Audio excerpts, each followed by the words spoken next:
Adeleye. I'm one of the founders of Kupcakerie. Founded it with my wife, Kasha. Yeah, I'm black as fuck.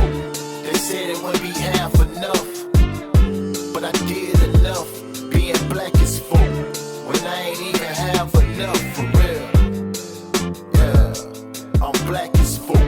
They said it wouldn't be half enough, but I did enough being black as fuck when I ain't even half enough for real. We just, started initially baking for friends and family, and then we started getting like orders from people we didn't know, which was crazy. From there, we got corporate events. We started our delivery service and shipping, and just delivering around the Atlanta area. So from there, we opened our first store in East Point, or our only store now in East Point, in 2016. Okay. So we've been rocking and rolling for, we just celebrated our 5-year anniversary last week, actually, or 2 weeks ago. And we have a new store coming soon to the Grant Park area. Nice, but I'm a East Point native, and it feels good to bring something back home to Atlanta as well. So originally, when Kasha was experimenting with cupcakes, like when she was in college, so 2010, she had a company. It was called Kasha's Kupcakerie. Okay. So when I got involved, of course, it wasn't just her. So so we just changed it to Kupcakerie. Okay. And I read a book by the founder of Chick-fil-A about like choosing names and spelling them a different way so it's easier to trademark. So that's why we spell it like in a real weird way, just so it's unique and catchy, and we can get the URL for it and all that stuff. When we initially opened our website, we only sold red velvet, just because we didn't have a lot of volume, and it's hard to like make one of a certain flavor. So we were like, well, if we just do one flavor and then, people order a certain minimum, it's easier to create that batter than to say if somebody orders a dozen and they have like one red velvet, one key lime, one chocolate. Like it's hard to do that.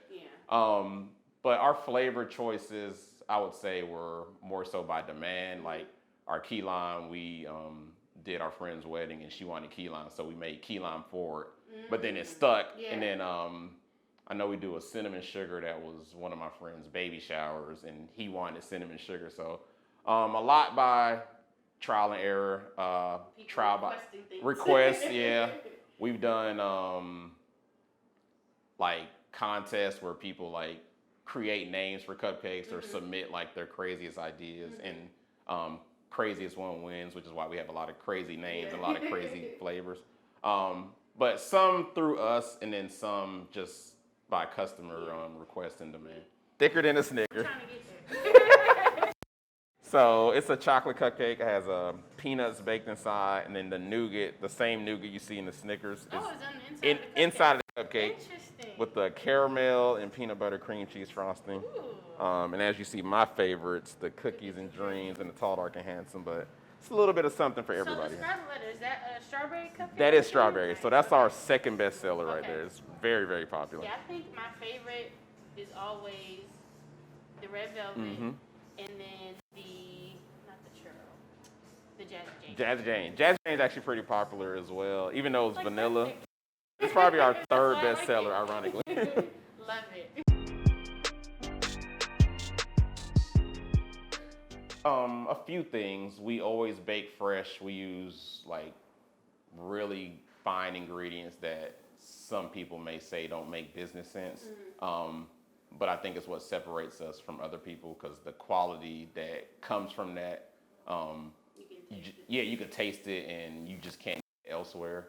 I think our culture, you can feel like you can taste like the love that goes in our product, and you can tell if someone's working at a place that they're stressed or don't like. So we try to make sure that we have a positive company culture and that everybody enjoys what they're doing. And then the space as well, just providing a welcoming space. that people can come. Again, you know, take a little load off. Yeah. You know, we have coffee, Yeah. like breakfast pastries as well. I like that. So those things I think separate us both from other bakeries as well as even other coffee shops that may not have, you know, the space and the community aspect that we do. It took a while to learn how to hire and who to hire, and also how to train, and, you know, finding the balance between good personality and skill, where you can have somebody that may have a lot of skill but may not, or may, you know, be toxic or whatever, compared to someone who may not have a lot of skill but may have a good personality. So just kind of finding the right balance of that, because you need both, because you need people who front of house, back of house, people who are willing to learn, but you also can't teach everything. So, but it was definitely a learning experience. I would say the first couple of hires were more so our customers, so they may not have necessarily had the skill needed, but they had great personalities. And then kind of our second batch, I feel like, was the opposite. They probably had a lot more skill, but didn't really blend well. But over the time, we've learned to kind of fine tune that and find people who are skilled and have great personalities, especially when you're growing, because you got to trust people to do things when you're not there and to kind of run things as their own. So you need both of those.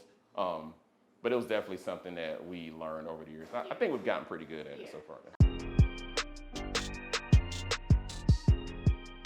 Try to run your business as if you're gonna sell it, if that makes sense. Because, you know, if you were trying to buy a business, you probably wouldn't buy one where you had to be there all the time. So try to like let the business run independently. And I feel like it took a while for us to get to that point. But of course, when you're starting off, like, you gotta be there, because you don't have the money to. You have no choice. But I'll say over the last couple of years, we've learned to kind of stay back or take a step back and let people learn how to run businesses on their own. So now, like, when we have our second location, each store is going to be run by someone running it as their own. Whereas before, I don't feel like we were maybe psychologically ready to let go and do that. But the only way you can grow, I mean, you think of like Amazon, like how many warehouses do you see the CEO of Amazon? Like, he's in the office, you know, letting other people handle tasks as if they're their own. So I'll say that's the biggest thing that I wish we kind of did a little bit earlier. But, you know, you do everything in your own time. I'm black as fuck. They said it would be half a dollar should circulate within the community, and that's the only way to keep the black dollar strong. And even us, some of our vendors and suppliers, like, we get our tea from Just Add Honey Tea, which is another black-owned business. We even have like lemonades and like bottled beverages that we get from black-owned businesses. So we try to make sure that we support each other.